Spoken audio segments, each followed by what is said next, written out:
Assalamualaikum warahmatullahi wabarakatuh. Selamat datang di channel Kabar CPNS P3K Kesehatan. Semoga teman sejawat dilindungi oleh Tuhan Yang Maha Esa. Teman sejawat yang baru tahu channel ini, silakan subscribe dan bunyikan tombol loncengnya agar tidak ketinggalan informasi tentang kabar CPNS dan P3K yang terbaru. Oke teman-temanku sekalian yang berbahagia, ini ada sebuah informasi teman-teman ya. Dari lengkongayo.bandung.com ya sumbernya, teman-teman.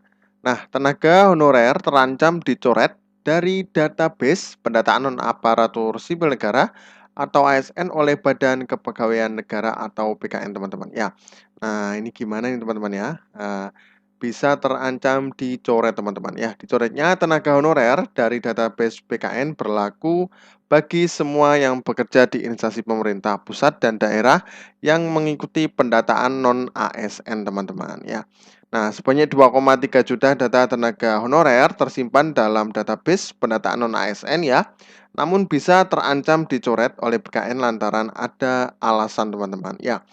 BKN secara tegas menyampaikan ancaman tersebut melalui surat edaran nomor 2853 ya garis miring S1.01.01 garis miring SD garis miring E.3 garis miring 2023 ya. Dalam surat edaran tersebut BKN meminta kepada Kepala Biro Kepegawaian atau SDM ya, Kementerian Lembaga atau Kepala BKD, BKP SDM, BKPP Provinsi ya, Kabupaten Kota untuk melakukan kewajiban terkait pendataan non-ASN, teman-teman ya. Nah, sebelumnya memang finalisasi pendataan non-ASN telah ditutup pada Oktober 2022, teman-teman ya. Jadi memang untuk pendataan yang ada di instansi pemerintah itu terakhir tanggal maksudnya bulan Oktober ya 2022 itu memang sudah ditutup, teman-teman ya, untuk perekrutan P3K tahun 2022 juga. Namun pada 10 Maret 2023 BKN menyatakan masih ada 120 instansi pemerintah yang belum menyelesaikan tahapan unggahan ya surat pernyataan tanggung jawab mutlak atau SPTJM terhadap data tenaga honorer, teman-teman ya. Nah, instansi pemerintah yang dimaksud tidak hanya dari pusat saja, melainkan juga dari daerah. Jadi memang ada banyak sekali ya yang masih belum memberikan surat pertanggungjawaban mutlak ya. Jadi ini memang honorer itu harus ditandatangani oleh PPK ya, Pejabat Pembina Kepegawaian di semua instansi bahwasanya ini memang benar-benar honorer ya. Nah, seperti itu teman-teman. Nah, instansi pemerintah yang dimaksud tidak hanya dari pusat saja, melainkan juga dari daerah. Sedikitnya ada 12 instansi pemerintah pusat dan sebanyak 108 instansi pemerintah daerah yang belum menyampaikan SPTJM. Nah, ini ya. Sehubungan dengan hal tersebut, BKN membuka kembali aplikasi pendataan non-ASN hingga 31 Maret 2023, teman-teman. Ya. Nah, setelah batas waktu unggah SPTJM berakhir, BKN tidak akan melakukan perpanjangan lagi, teman-teman ya. Nah, oke teman-teman, oke kita lihatkan untuk suratnya untuk pendataan kebutuhan formasi ya tahun 2023 ini seperti apa.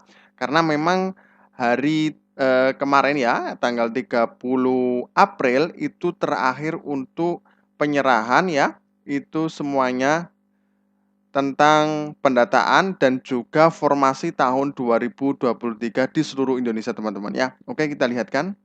Nah, ini teman-teman ya, langsung dari Menpan RB tertanggal 14 Maret teman-teman ya, 2023.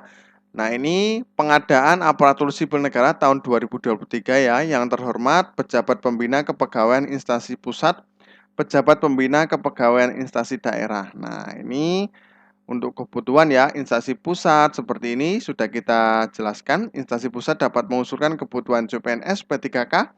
Usulan kebutuhan CPNS hanya pada jabatan di bidang kejaksaan, bidang kehakiman, bidang intelijen, serta tenaga dosen, teman-teman ya.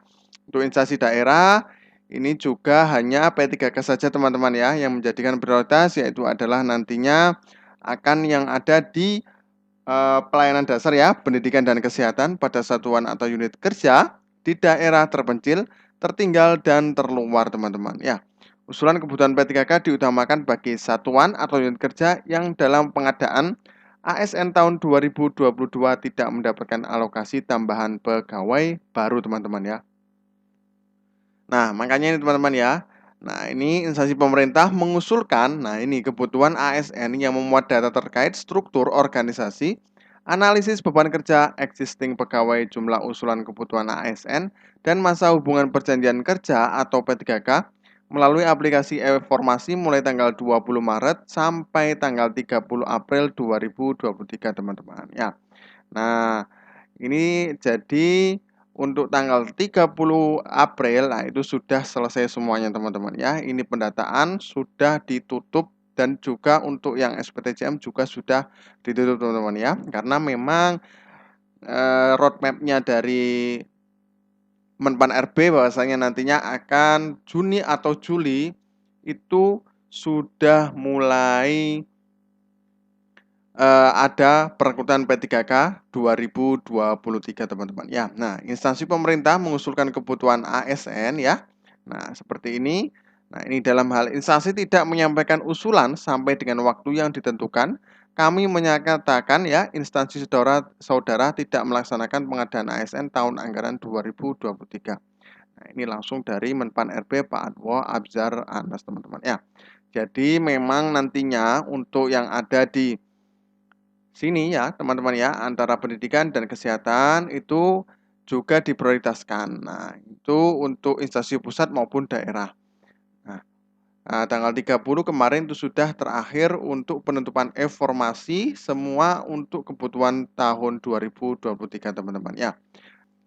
Oke lanjut teman-teman ya, kabar ini terbaru Menpan RB. Nah, ini Pak Azwa Azhar Anas mengaku sebanyak 595 instansi pemerintah telah mengunggah SPTJM. Sayangnya masih ada 5 instansi pemerintah yang belum menyampaikan SPTJM. Jadi hanya 5 instansi pemerintah yang belum. Nah, finalisasi pendataan non-ASN akan dijadikan sebagai database terkait penyelesaian tenaga honorer yang bekerja di instansi pemerintah. Nah, makanya ini tadi tanggal 30 April itu adalah penutupan untuk kebutuhan ASN tahun 2023. Nah, soalnya memang roadmap-nya biar cepat Juni atau Juli itu sudah melakukan perekrutan P3K tahun 2023 teman-teman ya. Menpan RB Anas menyampaikan ada 4 poin penyelesaian tenaga honorer sebagai berikut ya. Yang poin pertama, pemerintah akan menghindari PHK massal lantaran menghargai jasa tenaga honorer yang telah lama mengabdi di instansi pemerintah. Nah, ini memang kesepakatan kemarin antara DPR RI Komisi 2 dengan Menpan RB teman-teman ya. Nah, poin kedua, pemerintah akan menghindari pembengkakan anggaran dengan cara sangat efektif dalam merekrut ASN. Jadi nanti tetap menghindari pembengkakan anggaran karena memang anggaran juga terbatas ya. Nah, kemudian poin ketiga, pemerintah tidak akan mengurangi pendapatan yang diterima tenaga honorer saat ini teman-teman ya. Jadi tenaga honorer saat ini tidak akan dikurangi untuk pendapatannya teman-teman. Nah, kemudian poin keempat, penyelesaian tenaga honorer akan sesuai dengan regulasi yang ada.